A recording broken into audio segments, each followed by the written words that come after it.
do seio do silêncio, que é a paz, uma voz se levanta. Não é uma voz comum, não é uma voz que vem de fora. É uma voz que nasce do próprio silêncio interior. Quando a pessoa atravessa a tempestade da busca espiritual, quando aprende a ouvir, ver e compreender a si mesma, surge um momento de profunda quietude. E nesse silêncio algo se revela. A voz diz: agora falta uma coisa. Você colheu e agora tem que semear. Isso significa que o caminho espiritual não termina quando alguém encontra a verdade dentro de si. Pelo contrário, esse é apenas o início de uma nova responsabilidade. Quem recebeu algo verdadeiro não pode guardá-lo apenas para si. Precisa viver de modo que essa verdade comece a frutificar no mundo. A pessoa que ouviu essa voz já passou por uma transformação interior. Aprendeu a dominar o desejo. Começou a compreender a si mesma.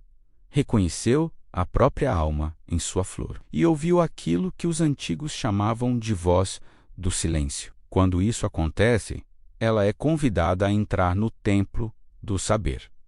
Esse templo não é um lugar físico.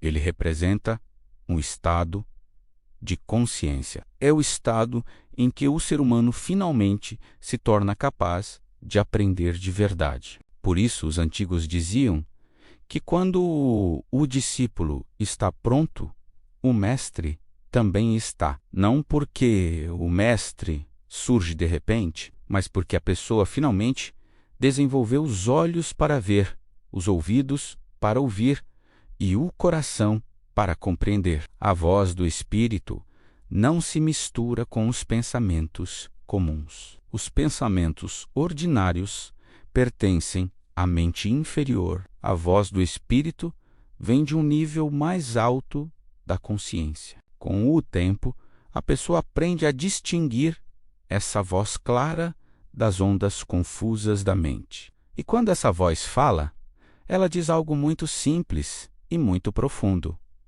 Você colheu e agora tem que semear. Isso quer dizer que o conhecimento espiritual não foi dado para que alguém se retire do mundo. Ele foi dado para que a pessoa viva no meio das outras pessoas, para que leve para o mundo uma nova qualidade de pensamento, uma nova qualidade de presença. Quem recebeu alguma luz interior começa naturalmente a irradiar algo diferente.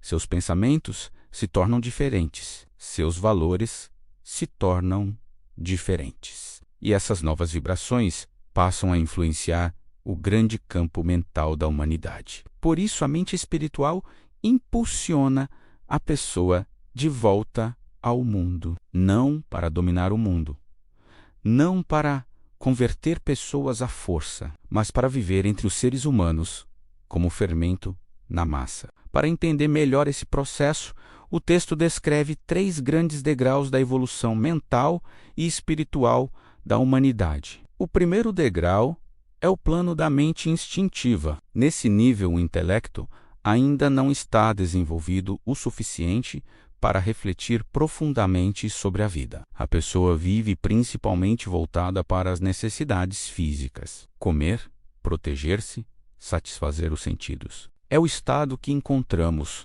nas primeiras fases da humanidade e também na infância de cada ser humano. A pessoa nesse estágio não pensa muito sobre pecado, salvação ou questões espirituais complexas. Existe uma espécie de fé instintiva em algo maior, mas não há grande preocupação com isso. A vida segue guiada pelos impulsos naturais.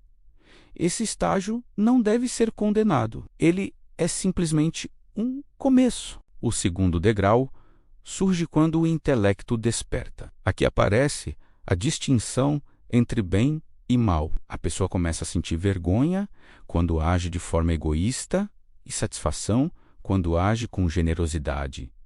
Algo mais alto dentro dela começa a falar. Mas nesse estágio o intelecto ainda não compreende completamente a verdade espiritual. Então ele tenta organizar o mundo criando sistemas rígidos de certo e errado. surgem religiões exclusivas, surgem sacerdotes e profetas, afirmando que algumas coisas agradam a Deus e outras provocam sua ira. Criam-se ideias de povos escolhidos, de condenação eterna, de céus e infernos destinados a grupos diferentes. Nesse degrau, domina o sentimento de separação. As pessoas dividem o mundo entre nós e eles, formando seitas. Surgem conflitos religiosos. O amor divino muitas vezes se perde atrás do medo e da condenação. Mas esse estágio também é necessário. Ele representa o desenvolvimento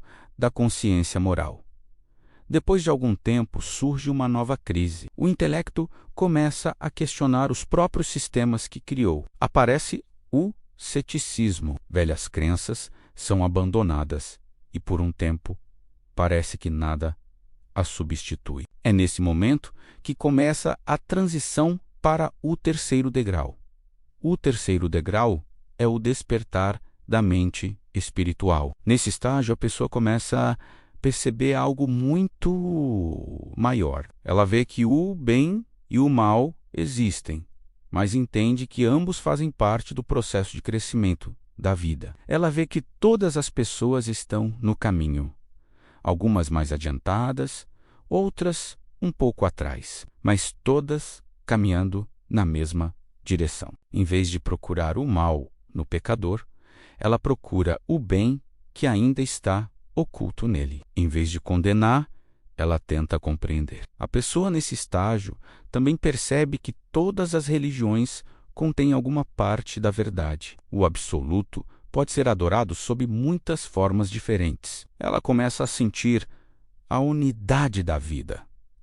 Percebe que tudo está vivo, que todas as formas de existência estão conectadas, que dentro dela existem potenciais semelhantes aos que aparecem na natureza inteira. Ela não se identifica com os impulsos inferiores, mas reconhece que eles existem dentro da própria natureza humana. E por isso, sente compaixão pelos que ainda estão dominados por eles. O sentimento de separação desaparece, e com ele desaparecem o medo, o ódio e a condenação. A pessoa passa a sentir segurança, porque sabe que faz parte da grande vida universal. Caminha para o futuro como quem participa de uma aventura divina. Quem vive nesse terceiro degrau, muitas vezes, não é compreendido pelas pessoas do segundo. Elas podem achar que ele é ingênuo ou até que pertence ao primeiro degrau,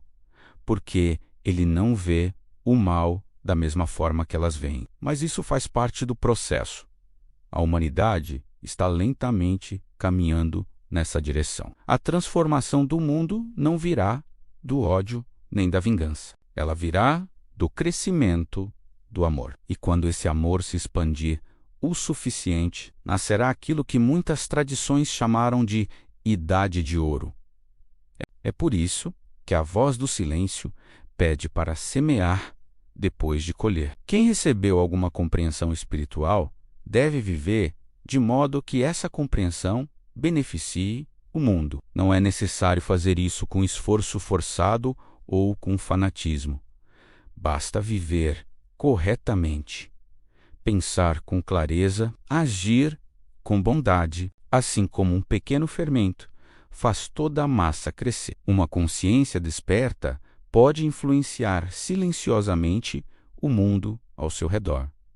Esse é o trabalho. E cada pessoa que ouviu a voz do silêncio é convidada a participar dele. Se você está curtindo esse estudo, deixe seu like, nos siga e compartilhe esse material com seus amigos. E nos sigam nas redes também para fortalecer o nosso trabalho, através dos links que estão na descrição do vídeo.